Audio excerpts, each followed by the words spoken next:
Malgré les progrès réalisés au cours des dernières décennies, les femmes en Tunisie continuent de faire face à des défis tels que la violence basée sur le genre, les inégalités économiques et les stéréotypes de genre persistants.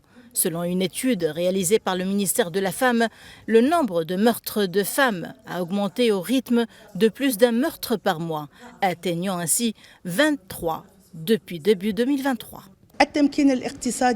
Aujourd'hui, nous affirmons que l'autonomisation économique est l'un des mécanismes d'élimination de la violence à l'égard des femmes.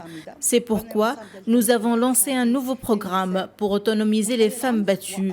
À ce jour, nous avons reçu plus de 550 candidatures pour ce programme. Bien que le cadre juridique tunisien dépasse largement les normes régionales, il ne parvient pas à appréhender la complexité sociale de l'égalité des droits et des opportunités. Selon les organisations féministes, toutes les lois résultent de rapports de force et de domination. Il existe plusieurs lois, notamment la loi numéro 58, pour lutter contre les violences faites aux femmes. Mais aujourd'hui, cette loi est inapplicable à cause des complications administratives et aussi à cause de la mentalité masculine dominante chez certains agents de sécurité.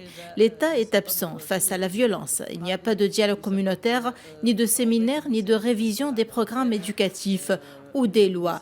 Ce que nous avons vécu cette année au niveau de la discrimination raciale confirme ce que je dis.